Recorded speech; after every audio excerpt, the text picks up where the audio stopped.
Here's the finished product. End of the video. Bye.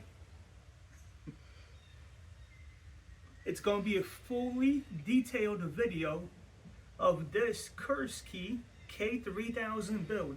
This came as a kit from KURSKI. Everything that you see here and everything that I'm going to be using is a KURSKI kit. This is a junior style e-bike. The reason it is a junior style, it's lower to the ground, it's easier for shorter people to get on. Comes with 17-inch motorcycle rims with a 190 650 spring, and it's lower to the bottom a little bit. If you compare to mine come with 21-inch motorcycle wheels. I believe that's a 210 850 spring, and I have a bicycle seat. Motorcycle seat lowers it a little bit too. If I put a bicycle seat on this one, it will raise it up by another 3-4 inches, which is a big difference for a kid or somebody that's a shorter person. The e-bike build, it's pretty simple and pretty fast. The most time-consuming item is building your wheels, especially the lacing. There was an option to get already laced and built wheels from KURSKI, but they didn't have the colors that I wanted. They only had black and gold, I think. But for this, we wanted red. They have black, gold, red, and blue. But if you want red or blue, you have to build the wheels yourself. And if you build them yourself, it's a lot better. You know how they're constructed, and eventually when you have to replace the tire in a couple years, you know how to do it easily. Again, this is a motorcycle rim, so it's very hard to put the tire on and take the tire off. I see many people take these tires, especially these here, to wheel shops. On my bike, this is almost like a car tire. When you take it off, you can't push it. This is all solid rubber and a little tube inside. This e-bike was built custom for me with a custom spring.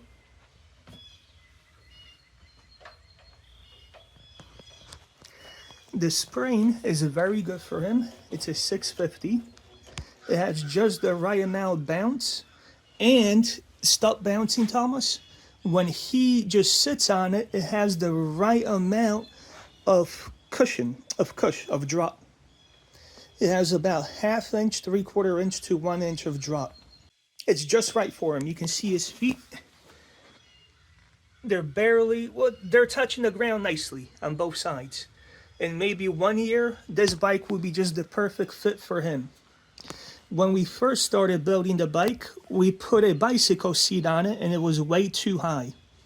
We took the front forks, lowered them, but then the issue was the pedals were hitting the ground on sharp turns. So we fixed everything. It took a little bit of tries and fixes, but we did everything for Thomas. Now, let's start with the build video. You put your spokes in every other hole. This is a 36 hole hub. First, I'm gonna go this way. Now I'm gonna do the same thing, but from the other side.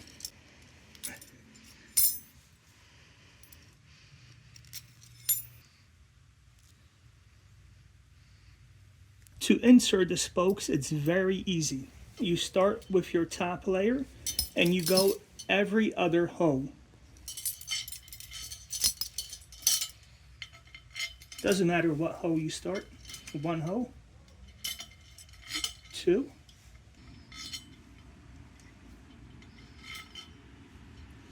I'm gonna go every other hole with the top ones till I finish. To make it easier, so they don't come out, I'm going to start threading the pins.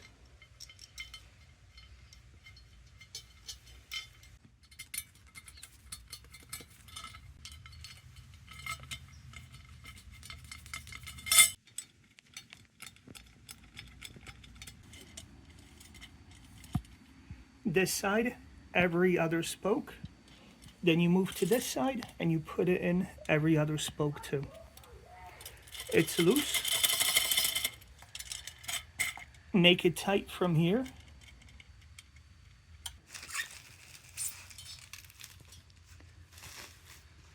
Lacing the motor is exactly the same as lacing the front rim. The only difference is the spokes are way smaller.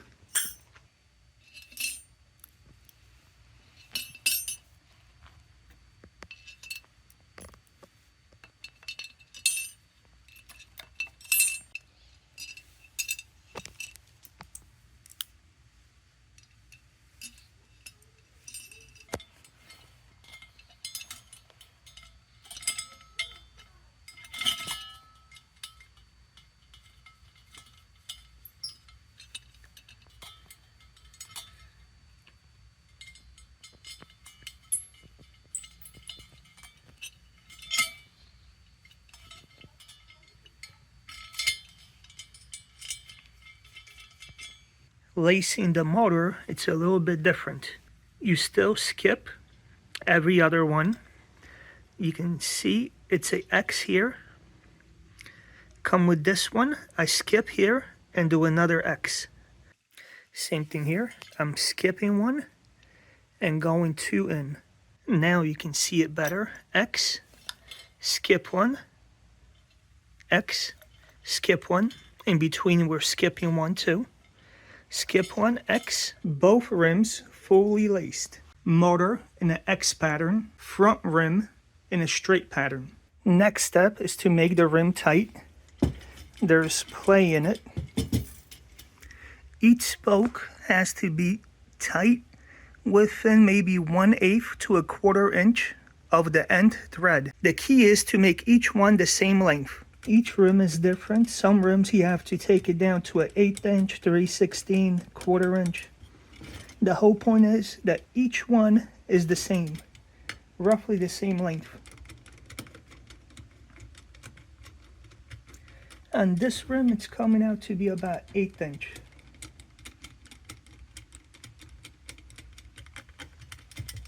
Each one is the same size now, about 1/8 inch. There's still a little bit of play. Now the next step is to take it probably even with the thread, because there's still about 3/16 of play.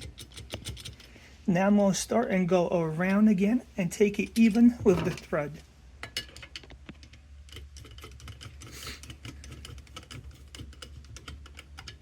Each spoke is tightened to within 1/16 of an inch or even with the threads.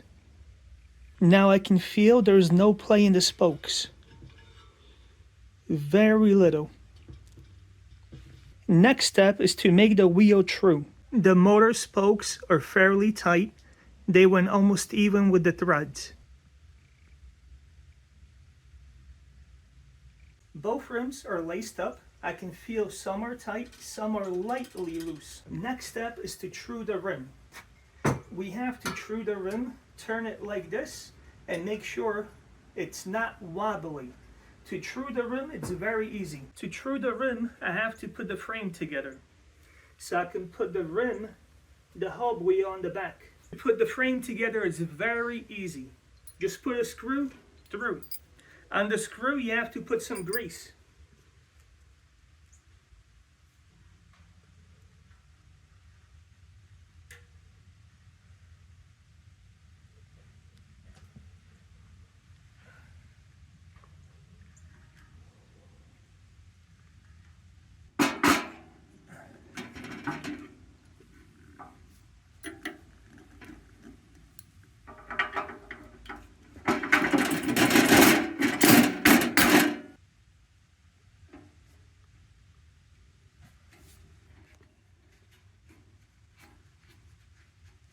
Many bolts need thread lock. You always want to use blue. Blue you can easily remove. If you use red, it's not easy to remove.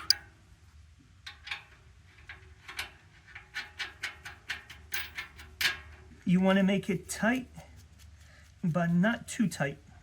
And you don't want to make it snug.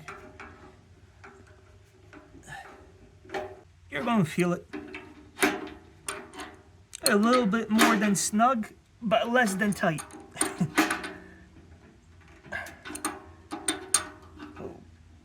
Okay, should be it. Let's see. Oh yeah, I can feel it now. You can see, you can put it up, but if you push it, you can push it down lightly. Up, and you can lightly push it down with your fingers. That's where it should be. You can make it a little bit lighter if you want. Open it. A little bit too loose.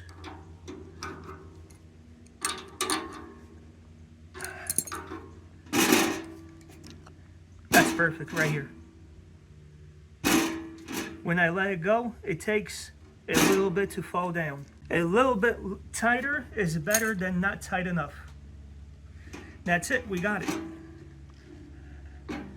Now I'm gonna put it right here. Put zip ties through it. Make sure this rim is good, should be good. We'll put a zip tie here so it doesn't open up on me. Now I'm gonna put the motor on. I'm gonna lightly make the motor tight.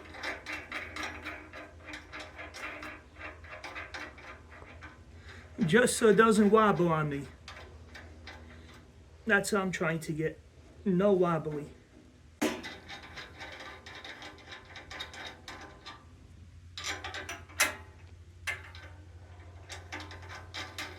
Perfect.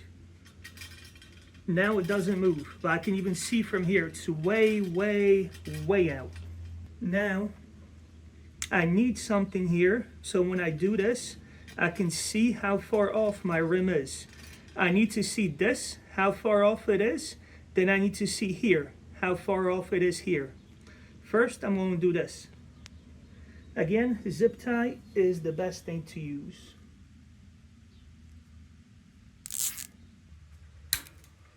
See how close it's coming to the zip tie? Very close. And now it's far away. Now I have to straighten the wheel so it's all the same.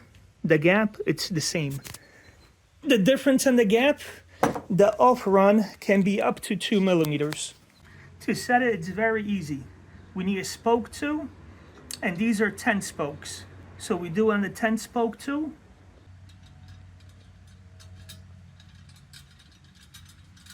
The roundness, it's pretty good. Usually it's off like this, and that's what it is here.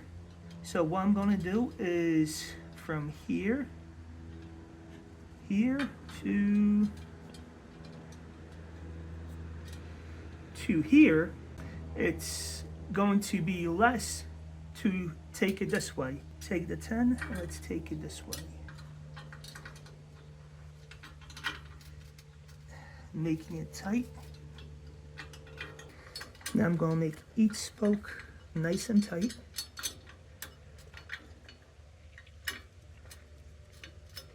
I have it to within about 1 millimeter run out. Very good. Now I'm going to check this run out. Have to do this. And I'm going to check this and fix it if it has to be fixed. Oh.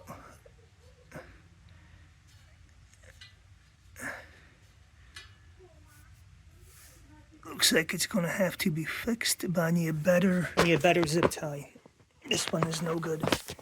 Going this way, I have a run out of about 3 millimeters. So I can fix it better. And again, to fix the run out, here it's touching. I put some blue tape on it. This side is out this way. This side is in. And I have less area here to work, so I'm just going to stretch it out over there. 15 minutes later, I am within 1 millimeter of run out. With the front rim, I will do the same thing. Fix the run out. I'm going to put a heavy bag on it here. Put the rim in and fix the run out. Or I can put the fork on and do a run out that way.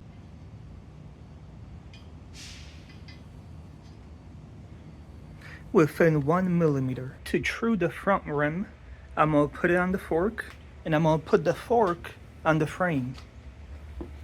The great thing about these forks is you can adjust the bottom bracket, meaning you can make the fork go on the bike and have it be lower or higher, meaning you can raise the bike higher or you can put it lower.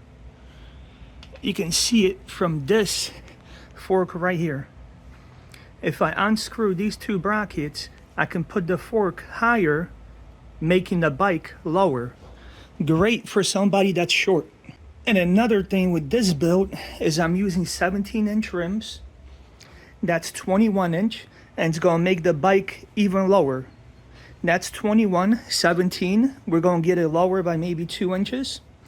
And putting the fork lower another 2 inches is gonna drop it another 2 inches. And it's gonna be great for somebody that's short, meaning a kid.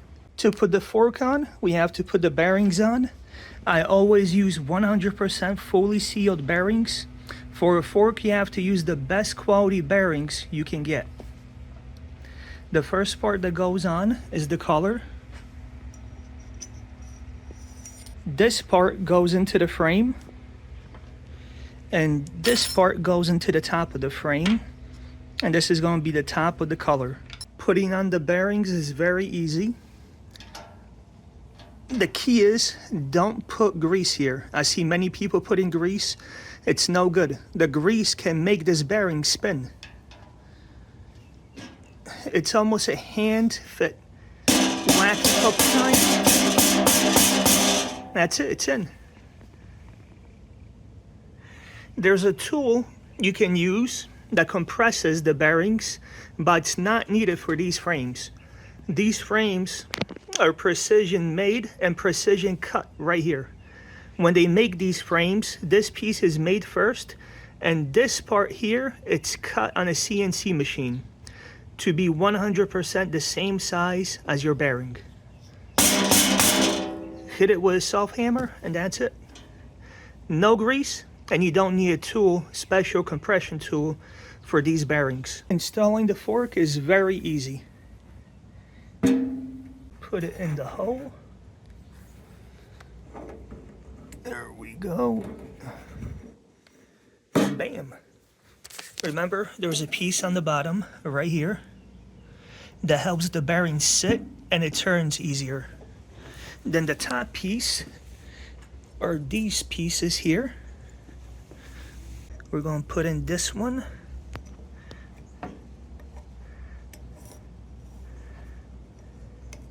Then the collar goes on.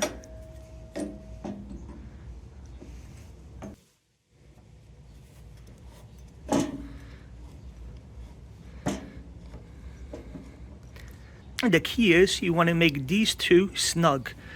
Pull them together. The best way I found it to pull together is with a clamp. Put a clamp here and put a clamp here. Front tire is highly off by maybe 7 to 8 millimeters. This is the out, about 7, 8. And it comes in right here to within 1 millimeter. Fix it, very easy. 15 minutes and it's going to be done. Finish with the front. I got the front to within 1.5 millimeter. Now you have to check that none of the spokes came out through the nipple. If they did, just take a grinder and grind down the spoke so it's even with the nipple. Reason is, if you leave it there, it's a high chance it could puncture your inner tube. Before putting on the inner tube sleeve, I always put electrical tape on the nipples, so there's 0% chance it will puncture the tube. This is the inner tube sleeve. You can see it can easily shift a little bit this way and this way, and sometimes it can expose the nipple. Got this tire on. It's a very good quality tire, very thick treads, and very tough rubber. This is actually a motorcycle tire, a light duty motorcycle tire. You can see it's nice and stiff, and inside you can see that's not a regular bicycle tire. A true motorcycle tire is on this one here.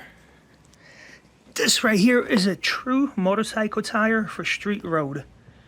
It's for streets and off-road. You can say it's a mix.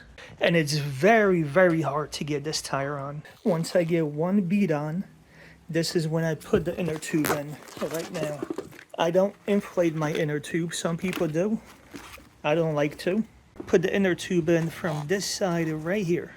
I put the inner tube in this way. I got the cock sticking out right here.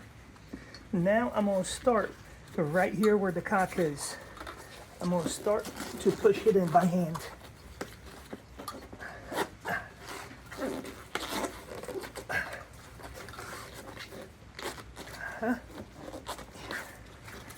You always want to start from this end. You're going to see why in a second.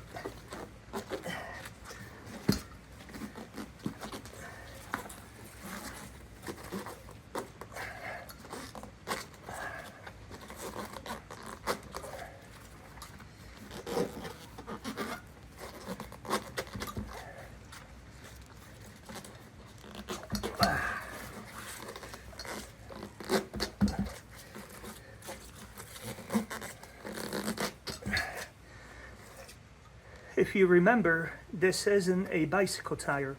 This is a light-duty motorcycle tire. So there's no way you're going to get this tire on unless you use tire irons. And to use them, you have to be very careful not to mess up the inner tube. Here's the other issue we have. It's seated here. You can't have the tire seated. That's why it's going on so hard. It can't be seated. That's why it went on so hard. You have to put the tire into the groove here. Yep, it's in the groove now. It's still going to be very hard, but easier than what it was now. Now maybe I can do it this way. Yeah, I can do it. Hopefully I didn't pinch the inner tube yet. Uh-huh.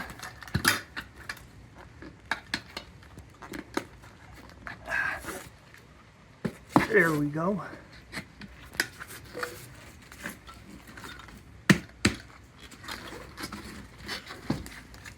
For these tires, we want about 30 psi.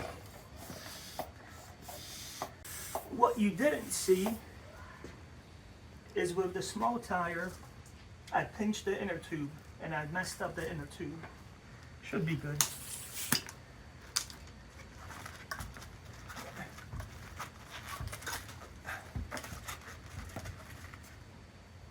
If you pinch the inner tube, there should be a big hole and you will hear it. And usually when you pinch the inner tube, you can't get it up to 30 psi, or at least you can't get it up to 30 psi easily. Finished. This is a 450 spring, 450 pound spring. On these type of e-bikes, you want to run anything between 350 to about 850. Most common will be about 750, 750 pound spring. This one is suitable for somebody that's a kid, that's a bigger kid, teenager. It's a simple installation, just like a bicycle tire.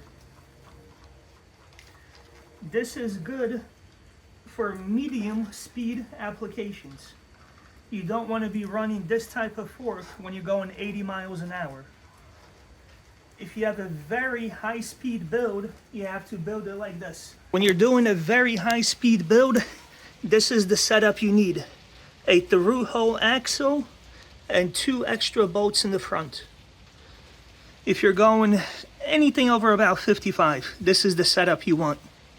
You don't want a regular bicycle setup for something that's going 80 miles an hour. This setup is great if you're going up to 45, 50. But once you start getting into the 60 mile category, you definitely can't do this type of setup. On any e-bike, but especially a high-speed e-bike, you want to use disc brakes. And you want to use usually minimum 180 millimeter, but I always use 203. 203, that's the size of the whole disc brake.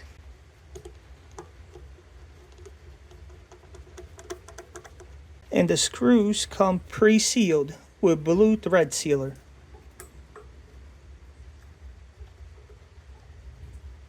It's very important to put thread lock on your boats,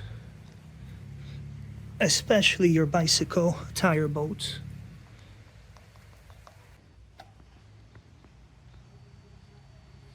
The back brake goes on the same way as the front one. Now it's time to put the sprocket on. Here I'm running a 1-speed sprocket with 24 teeth. It's a very good setup for a junior.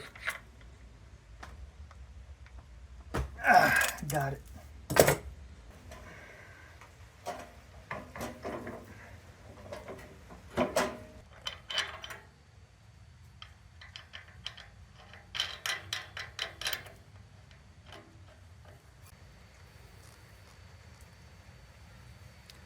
Loctite is your best friend on an e-bike, especially this e-bike here. You don't want to be going 40-50 miles an hour and have a screw come loose.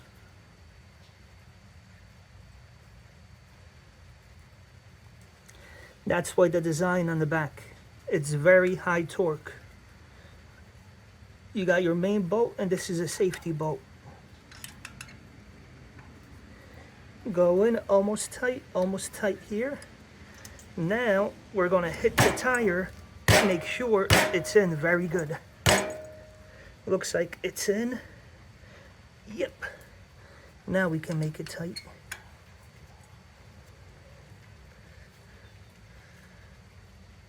There we go, nice and snug. This is a custom footstop, so it gets screwed in from the bottom. There's a screw already built into the frame.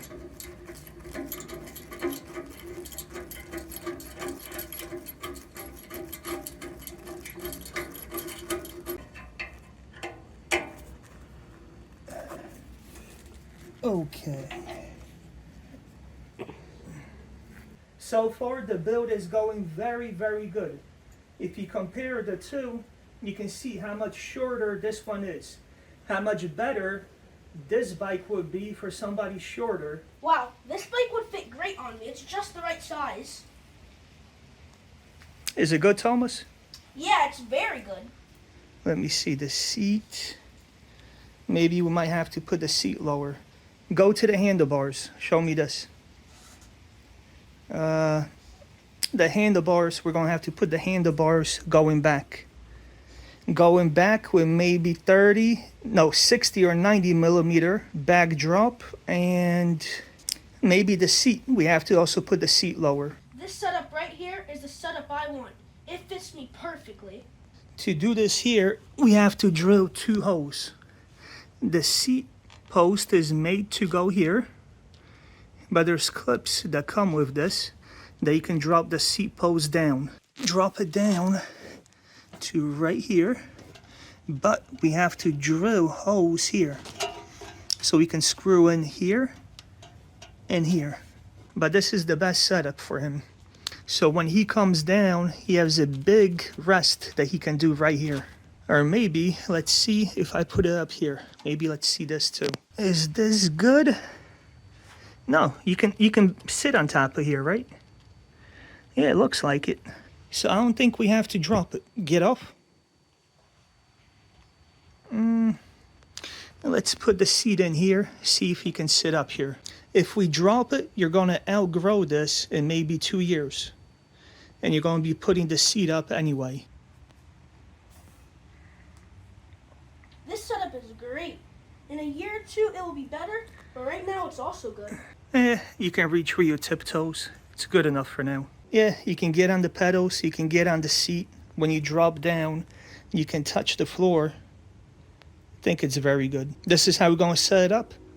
Yes. Look at this big motor. This is big, very big. This is gonna be a lot of power for you. To put in the seat is very easy. It's only 4 bolts. And these are some of the bolts on the whole e-bike. You don't have to put the red locker on.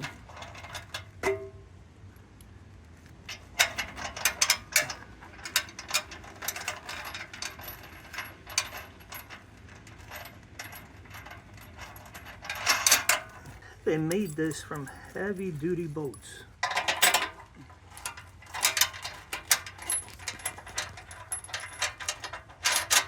What do you think the power is going to be on this, Thomas? I think it's gonna be very high.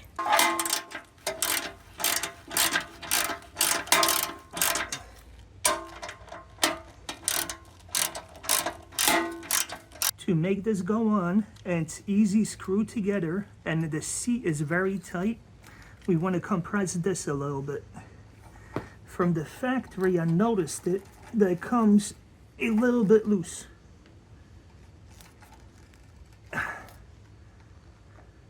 Well, maybe it's not loose, but the issue is this is very, very hard steel. This is hardened steel. It's what do you call this steel, Thomas? You know? No. Not hardened steel. It's carbon. It's carbon steel. Carbon steel is one of the hardest steels you can have. Well, you can have harder steel. You can have moly steel, stuff like that. But that steel would be maybe 10,000 for a frame like this. For a regular frame, for a bike, the best steel is this. But you can see it's so freaking hard. It's so hard to push it together. And you have to pre-push it. If you don't, it's going to be bad. Very bad for the seat. Got it in. Get this bad boy into here. Yeah, you can feel it now. Now you can feel it. It's pretty hard to go in and out. That's very good. Let's clean it a little bit. Get the oil off.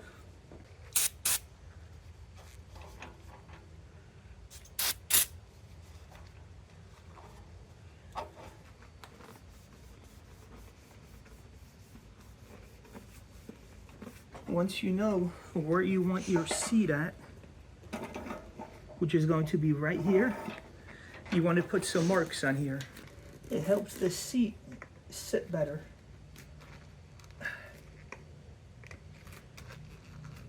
I'm trying to kind of replicate the marks they have here. If you can see the marks. Can you see on the camera, Thomas? You can see them. You can see them? These marks, if you put the clamp here, they make it very tight and good. I think I will replicate it.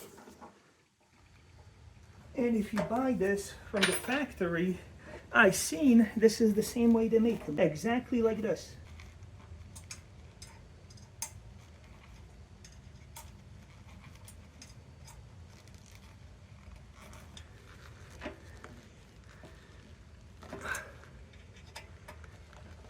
Only way to make a high-speed e-bike nice and good so the seat doesn't move is to use a wrench. The quick release like I have on this bike, I don't like it. There we go, perfect. Can't move the seat now. The tip gallop we got, it was probably about 6 months ago, maybe hitting a year ago. The tip gallop was supposed to be for Thomas as a low speed cheap e-bike. It was definitely cheap, cheaply built but not cheaply priced. That thing started falling apart after the first day started falling apart the first day, Thomas, remember? Yeah. With the seat, then the chain always fell off. Good thing with Amazon is you can return it. You buy garbage there and you can return garbage back to them. Actually, back then, when we got the e-bike, it was very hard to return e-bikes. Remember? This bike we bought only for the reason that you can return it. It's crazy. You pay $3,000 for something, and it's garbage. And the people that made it, they just didn't care. Remember, Thomas? We tried to contact the manufacturer so he can send us some parts. And eventually we said we're going to give it back. They're just great, these e-bikes. Look at them. You can get an e-bike like this for cheap, for not much money. This e-bike, how much did it cost us in parts, Thomas? $1,500. Cost us about $1,500, plus or minus. This one here cost me about $2,500, but this is a beast. And we got that TIV Gallop for $3,500. Then when we looked on Amazon, they dropped the price to almost $1,000 2 months later after we gave it back. A month after that, it was discontinued. They weren't selling it on Amazon no more. Finished for today, Thomas? Yes. You gonna go take a shower? Yeah. I think I'm gonna take a shower too. I got a lot of work tomorrow. The crank is a compression fit. Put it on. The bolt already comes with thread tight.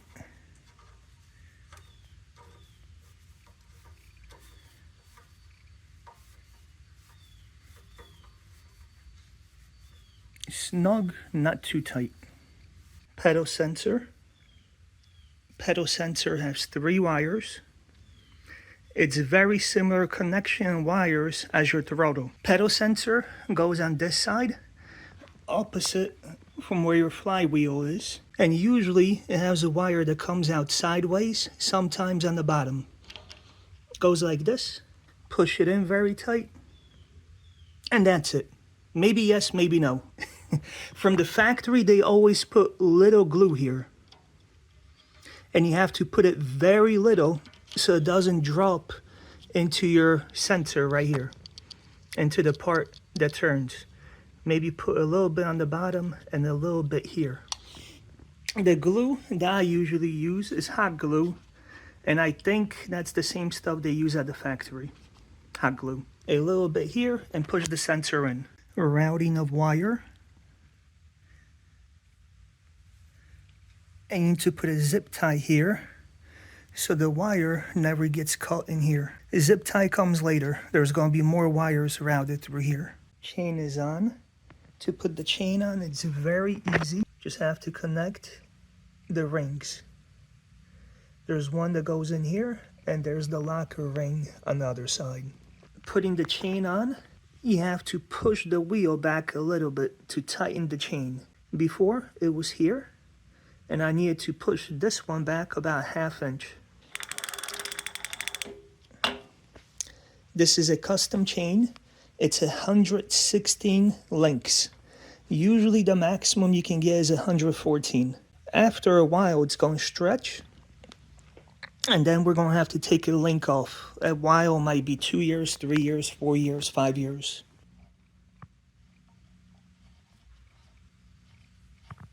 Ready for handlebars. Put the keeper in. Shims.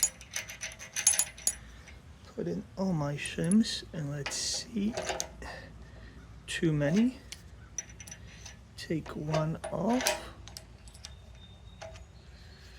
I think this is going to be good. Looks like it's going to be too low. Actually, it's okay. It's not bad. Yeah, it's okay.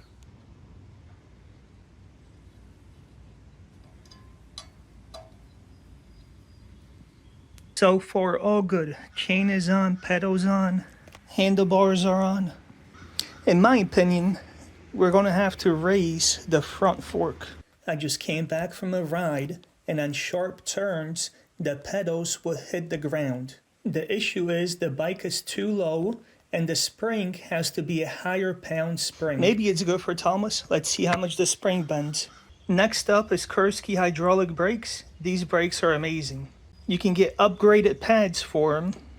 That's inside. Even the stock ones come with very, very good quality pads. But they have upgraded pads. You definitely want the upgraded pads.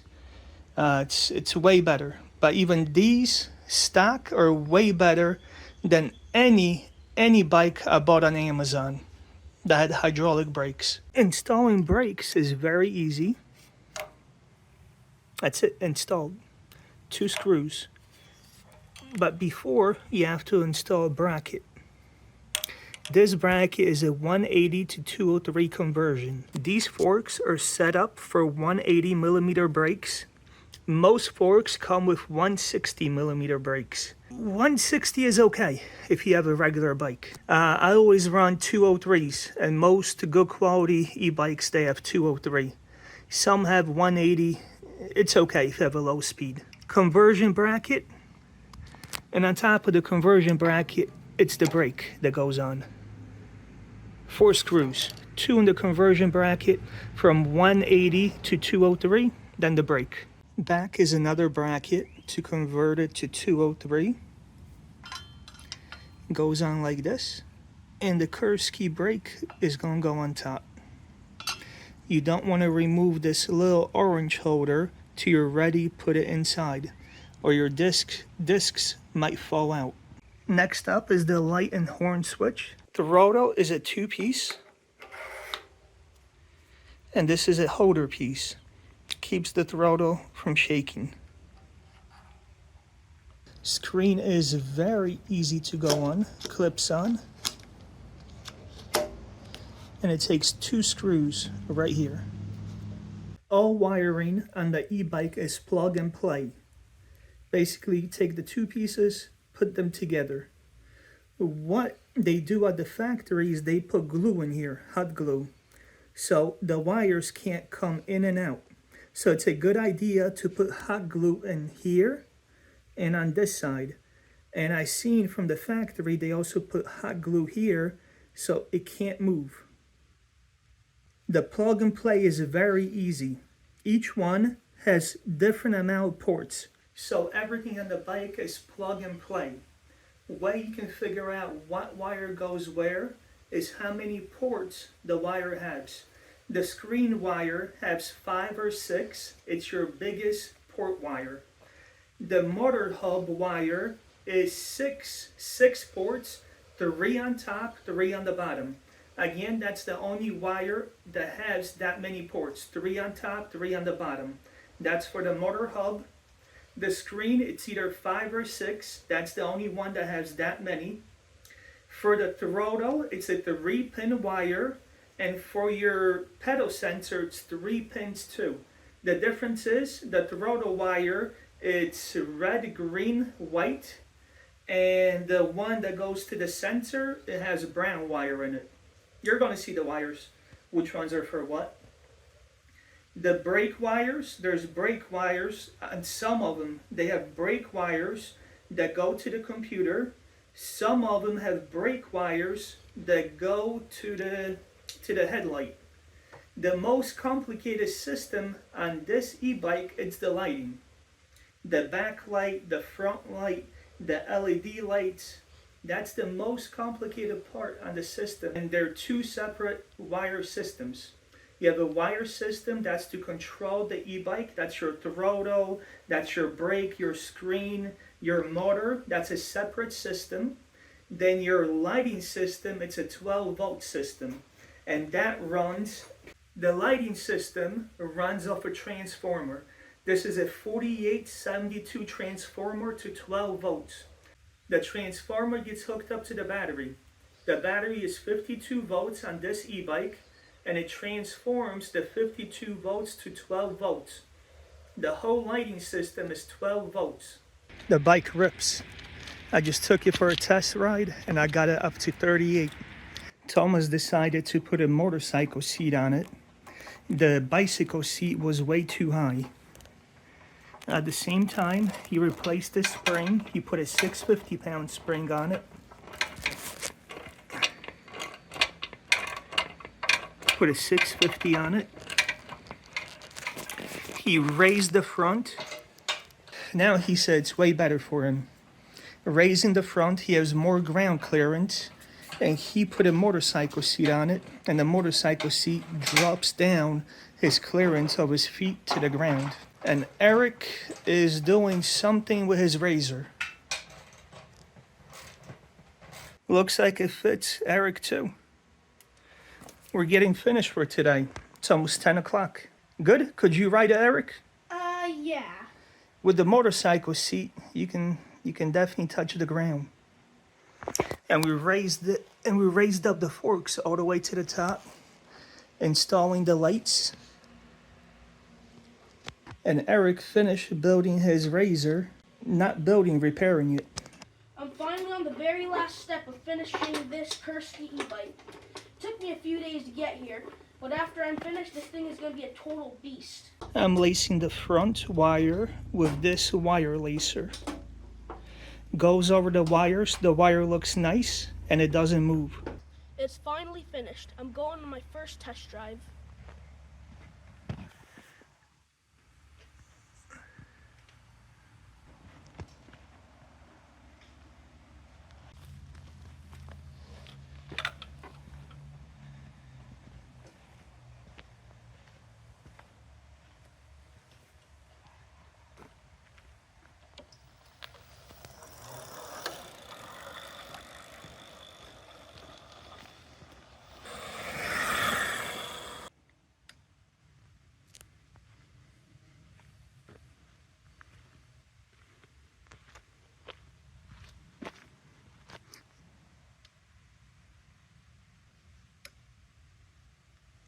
We switch the lights to go horizontally. Switch the colors, Thomas. And back to white. This looks real nice too, horizontally. Yeah. I think maybe this is the winner. This and sideways is good too. Thomas likes his lights sideways, horizontally.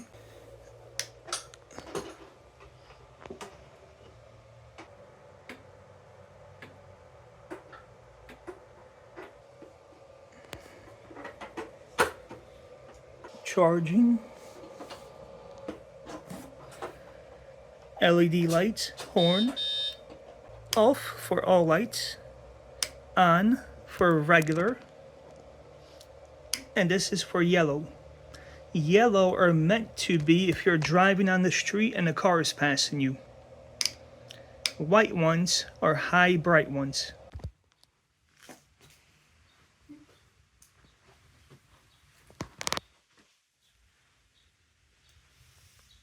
We're fully finished with this build.